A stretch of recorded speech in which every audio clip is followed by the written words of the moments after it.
Hello guys, இன்னைக்கு நம்ம எங்க இருக்கோம்னு பாத்தீங்கன்னா நம்ம ஆக்ரால இருக்கோம். ஸோ ஆக்ராக்கு வந்து எதுக்கு வந்திருந்தோம்னு பாத்தீங்கன்னா நம்ம தாஜ்மஹால் பார்க்கறதுக்காக வந்திருந்தோம். ஸோ தாஜ்மஹால் பார்க்கறதுக்காக முன்னாடி கொஞ்சம் தூரம் நடந்து போயிட்டு இருந்தோம். அப்புறம் வந்து டிக்கெட் கவுண்டர் இருந்துச்சு. 250 ஒரு டிக்கெட் 750 இருந்துச்சு. 250 டிக்கெட் வந்து பாத்தீங்கன்னா இந்தியன்ஸ்க்கும், 750 வந்து ஃபாரினர்ஸ்க்கும் இருந்துச்சு. அப்போ நான் 250 டிக்கெட் எடுத்துட்டேன். இந்த டிக்கெட் வந்து inside of the building, outside of the building சுற்றி பார்த்துக்கலாம். 50 டிக்கெட் வந்து outside of the building மட்டும் தான் சுற்றி பார்க்க முடியும். ஸோ அதுக்கப்புறம் நான் கொஞ்சம் தூரம் நடந்து போனதுக்கப்புறம் இந்த மாதிரி ஒரு என்ட்ரன்ஸ் வந்துச்சு. இந்த என்ட்ரன்ஸை வந்து கொஞ்சம் தாண்டினதுக்கப்புறம் இந்த வியூவை பாருங்க, சூப்பரா செம்ம அழகா இருந்துச்சு தாஜ்மஹால். ஏன்னா நம்ம மூவிஸ்லயும் நம்ம ரீல்ஸ்லயும் வந்து நிறைய டைம் வந்து பார்த்துருக்கோம் தாஜ்மஹால். ஸோ நேரில் பார்க்கும்போது செம்ம எக்ஸைட்மெண்ட்டா இருந்துச்சு.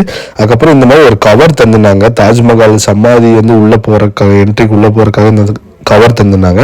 ஸோ இது நாங்கள் வாங்கி போட்டுட்டு மேலே வந்து நடந்து போயிட்டு இருந்தோம். ஒரு என்ட்ரி மாதிரி கொடுத்துருந்தாங்க.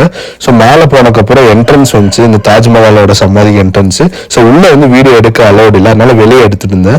இந்த பில்டிங் வந்து பார்த்தீங்கன்னா 22 வருஷமா வந்து கட்டிதாங்க சொன்னா நம்பவே முடியல, செம்மையாக கட்டியிருந்தாங்க.